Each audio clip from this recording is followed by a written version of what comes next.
नमस्कार। पिछली वीडियो में हमने देखा कि मुद्रास्फीति क्या है, मुद्रास्फीति के कारण क्या है, मुद्रास्फीति के प्रकार क्या है।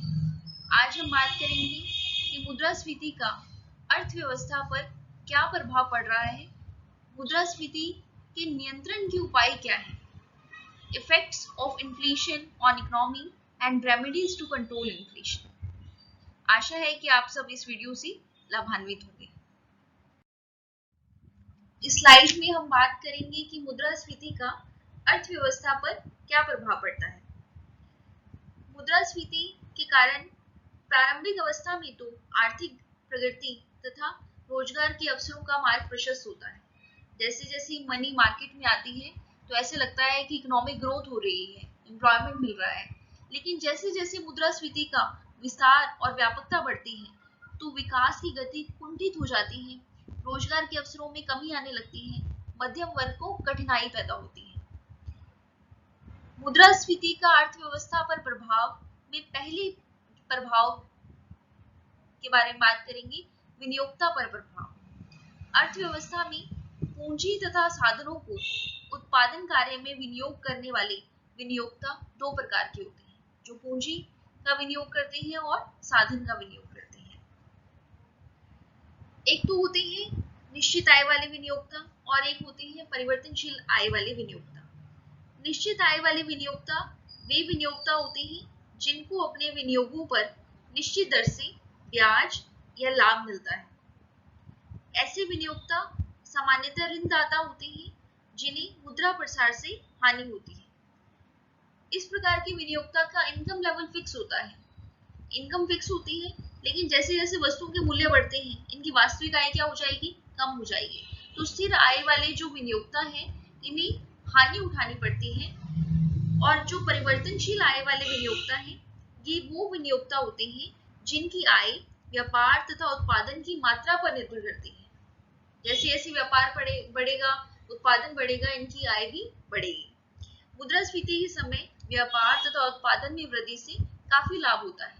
जैसे इन्फ्लेशन आएगा, इन्फ्लेशन के आने से जो व्यापार होगा, उत्पादन होगा, उसमें लाभ होगा। तो इसका मतलब है कि जो परिवर्तनशील आय वाले विनियोक्ता हैं इनको मुद्रास्फीति से क्या होता है, लाभ होता है। जबकि स्थिर आय वाले विनियोक्ता इनकी इनकम फिक्स होती है, मूल्य बढ़ जाने से वास्तविक आय कम हो जाती है, इन्हें क्या होती है, हानि होती है। उत्पादन तथा उद्योगों की प्रगति। नेक्स्ट है उत्पादन तथा उद्योगों की प्रगति। मुद्रास्फीति के समय क्या होता है कि वस्तुओं की ऊंचे मूल्य से उत्पादकों को अत्यधिक लाभ प्राप्त होता है। वस्तुओं के मूल्य ऊंचे हो जाते हैं। मुद्रास्फीति का मतलब है महंगाई, महंगाई बढ़ेगी तो क्या होगा, उत्पादकों को अधिक पैसा मिलेगा, अधिक लाभ प्राप्त होगा। वे अधिक लाभ कमाने की इच्छा से नए नए उद्योग और व्यवसाय चालू कर उत्पादन बढ़ाते हैं। वो नए नए व्यवसाय शुरू करने लगते हैं। इससे औद्योगिक विकास का मार्ग प्रशस्त होता है। यानी मुद्रास्फीति से उत्पादन और उद्योगों की प्रगति होती है। थर्ड है व्यापारिक वर्ग को लाभ एवं व्यापार विकास। यहाँ व्यापारी की जगह सरकारी लिखा हुआ था इसलिए कट कर दिया, सरकारी नहीं है, ये व्यापारी है। व्यापारी वर्ग को लाभ तथा व्यापार विकास। ऊंचे मूल्यों में ही व्यापारी को लाभ निहित होता है। ये अधिकाधिक लाभ कमाने के लिए वस्तुओं का क्रय विक्रय करते हैं। बाजार में वस्तुओं की पूर्ति उनकी मांग से कम होने से विक्रेता बाजार बन जाता है। यहाँ तक कि ऊंचे लाभ के कारण काला बाजार को भी प्रोत्साहन मिलता है, जिसमें लाभ की मात्रा चरम सीमा पर पहुंचती है। नेक्स्ट है कृषकों को लाभ एवं कृषि का विकास। लोगों के पास मौद्रिक आय बढ़ने से वस्तुओं और सेवाओं का उपभोग बढ़ता है। कोई वस्तु हम बेचेंगे, बेचने पर अधिक लाभ प्राप्त होगा, यानी हमारी मौद्रिक आय बढ़ रही है तो उपभोग बढ़ जाएगा। औद्योगिक वस्तुओं के उत्पादन के लिए कृषिगत कच्चे माल की मांग बढ़ जाती है। जैसे जैसे औद्योगिक वस्तुओं का उत्पादन करना है तो हमें क्या जरूरत होती है, कृषिगत माल की जरूरत होती है। उनकी मांग बढ़ जाएगी और कृषकों को ऊंचे मूल्यों के लाभ प्राप्त होंगे। नेक्स्ट है श्रमिकों एवं रोजगार पर प्रभाव। ऊंचे मूल्य के समय उद्योग, व्यापारी, कृषि तथा परिवहन सभी का विकास होता है। इसके कारण रोजगार के अवसरों में वृद्धि होती है। श्रमिकों की मांग एवं रोजगार बढ़ता है। मांग बढ़ने से श्रमिकों की मोल भाव करने की क्षमता में वृद्धि होने से मजदूरी बढ़ती है। उद्योग धंधे विकसित होंगे तो श्रमिकों की मांग बढ़ेगी, श्रमिकों की मांग बढ़ेगी तो श्रमिकों की जो मांग है उसके कारण उनकी मोल भाव करने की जो क्षमता है वो विकसित होगी और मजदूरी बढ़ेगी। यहाँ एक इम्पोर्टेंट बात यह है कि जब श्रमिक अपनी बढ़ी हुई मोल भाव करने की क्षमता का लाभ उठाने के लिए संगठित होते हैं, क्यों? इससे औद्योगिक अशांति भी फैलती है। नेक्स्ट है यातायात व संचार व्यवस्था का विकास। जब मुद्रा प्रसार के कारण उत्पादन, व्यापार, श्रमिकों की गतिशीलता में वृद्धि होती है, मोबिलिटी बढ़ती है, उद्योग धंधे बढ़ते हैं, व्यापार बढ़ता है, श्रमिकों की गतिशीलता बढ़ती है, तो परिवहन व संचार व्यवस्था का भी विकास होता है। नेक्स्ट, सामान्य जनता व उपभोक्ता पर प्रभाव। सामान्य जनता व उपभोक्ता पर प्रभाव। यहाँ ये जो उपभोक्ता है वो उपभोक्ता आएगा, यहाँ पर ग की जगह क है। उपभोक्ता के रूप में सभी वर्गों को, चाहे वह उत्पादक, व्यापारी, कृषक, मजदूर, पूंजीपति हो, हानि उठानी पड़ती है, क्योंकि सभी वस्तुओं की मूल्य बढ़ जाने से सामान्य जनता के उपभोग की सभी वस्तुएं महंगी हो जाती हैं। अतः मुद्रा की क्रय शक्ति में कमी से उपभोग पर बुरा प्रभाव पड़ता है।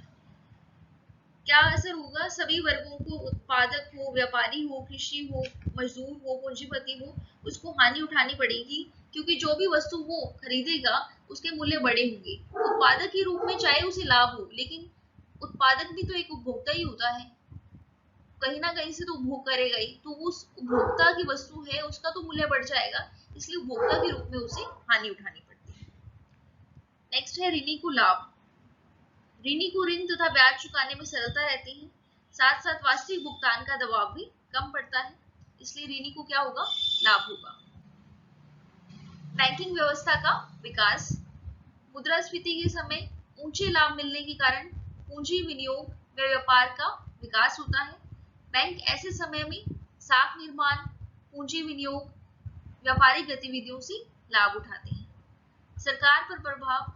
मुद्रास्फीति काल का सरकार पर बहुत ज्यादा प्रभाव पड़ता है, क्योंकि सरकार को विभिन्न कार्यों के लिए बहुत अधिक मात्रा में खर्च करना पड़ता है। कर्मचारी अधिक वेतन की मांग करते हैं। करों को बढ़ाने के लिए सरकार नए कर लगाते हैं, पुराने करों में वृद्धि करते हैं, तो असंतोष फैलता है। मूल्य स्थायित्व के लिए सरकार को आर्थिक नियंत्रण लगाने पड़ते हैं, जिसमें कठिनाई और बढ़ जाती है। देश की जनता का मुद्रा में विश्वास दिलाने की सरकार के सामने एक बहुत बड़ी समस्या उत्पन्न होती है। अन्य आर्थिक लाभ, इसमें आय में वृद्धि हो जाती है, आर्थिक विषमता में वृद्धि हो जाती है, आर्थिक संपन्नता व गतिशीलता बढ़ती है। आर्थिक विषमता में वृद्धि कैसे होती है कि मुद्रास्फीति से जो धनिक है वो और धनवान बन जाएगा, लेकिन जो निर्धन है वो और गरीब हो जाएगा। इससे धन का असमान वितरण बढ़ता है। मुद्रास्फीति के नियंत्रण के उपाय। मुद्रास्फीति को रोकने के 3 उपाय हैं: मौद्रिक उपचार, राजकोषीय उपचार और भौतिक उपचार। मौद्रिक उपचार में हम बात करेंगे कि मुद्रा तथा साख की मात्रा कम करके कैसे मुद्रा की पूर्ति में कमी करके मौद्रिक आय को कम किया जा सकता है। मुद्रा की पूर्ति में कमी करके कैसे मौद्रिक आय को कम किया जा सकता है, इसके लिए 2 उपाय हैं।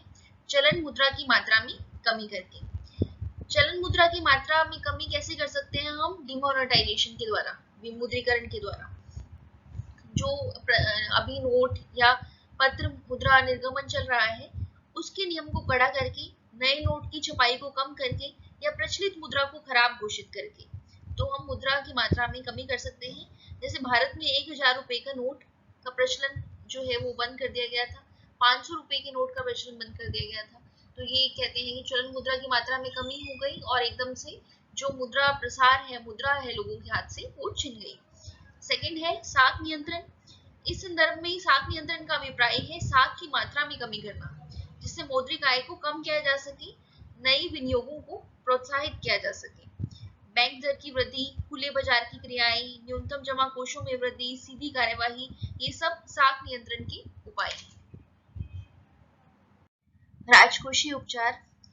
राजकोषीय का अर्थ होता है कि सरकार द्वारा कोष को ध्यान में रखते हुए जो पॉलिसी अपनाई जाती है, गवर्नमेंट द्वारा जो उनके पास पैसा है उनको ध्यान में रखते हुए जो नीति अपनाई जाएगी वो राजकोषीय उपचार में आएगा। और राजकोषीय उपचार में जो फर्स्ट उपचार है वो करों में वृद्धि, नए कर लगाना। जैसे ही सरकार टैक्सेस में वृद्धि करेगी या फिर नई जो टैक्स है वो इंट्रोड्यूस करेगी, इससे क्या है, लोगों की परचेजिंग पावर कम होगी, मुद्रास्फीति पर नियंत्रण लगेगा। सार्वजनिक ऋणों में वृद्धि। सरकार जो है वो ज्यादा से ज्यादा बॉन्ड जारी करके या लंबी अवधि के ऋणों का सहारा लेगी, तो इससे क्या होगा, मुद्रा की जो स्फीति है उसमें कंट्रोल आएगा सार्वजनिक ऋण में वृद्धि करके। थर्ड है बचतों को प्रोत्साहन। ज्यादा से ज्यादा सेविंग करके प्रशासनिक व्यय अनुत्पादक कार्यों में जो काम हो रहा है उसकी व्यय में कमी करके, मितव्ययता रखकर, फिजूल खर्ची रोककर क्या किया जा सकता है, मुद्रास्फीति को रोका जा सकता है। एक संतुलित बजट बनाकर, एक ऐसा बजट जिसमें संतुलन हो, ना ही ज्यादा पैसा वेस्ट किया जाए और ना ही जो है वो बहुत कंजूसी की जाए, इससे भी राजकोषीय उपचार हो सकता है। सार्वजनिक व्यय में कमी। सरकार क्या है, ये बहुत ज्यादा खर्चा करती है, बहुत सारी योजनाएं लेकर आती है जिससे लोगों के हाथ में पैसा आता है। अगर ये कमी करे तो भी मुद्रा स्फीति से बचा जा सकता है। और नेक्स्ट पॉइंट है मुद्रा का अधिमूल्यन। ये सब जो चीजें हैं गवर्नमेंट द्वारा किए जाते हैं, इसलिए इसे राजकोषीय उपचार का भाग माना जाता है। ये सभी उपचार करके मुद्रास्फीति पर नियंत्रण लाया जा सकता है। भौतिक उपचार।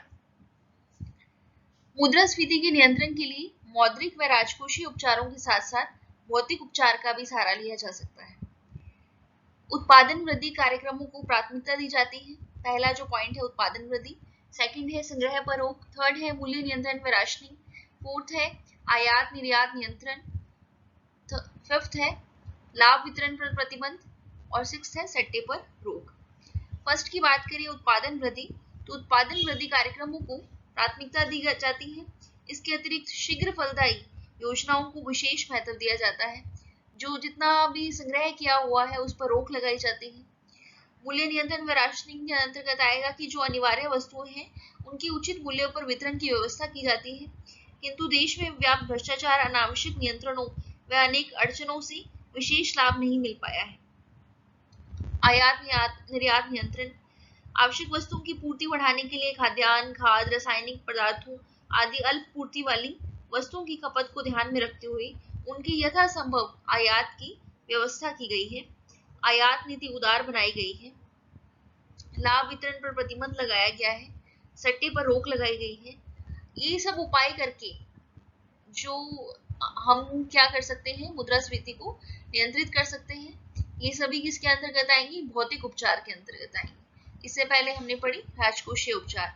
तो यही थी आज का वीडियो जिसमें हमने बात की कि मुद्रास्फीति के नियंत्रण के क्या क्या उपाय हैं, मुद्रास्फीति को कैसे कंट्रोल में लाया जा सकता है और मुद्रास्फीति जो है उसके प्रभाव क्या है। धन्यवाद।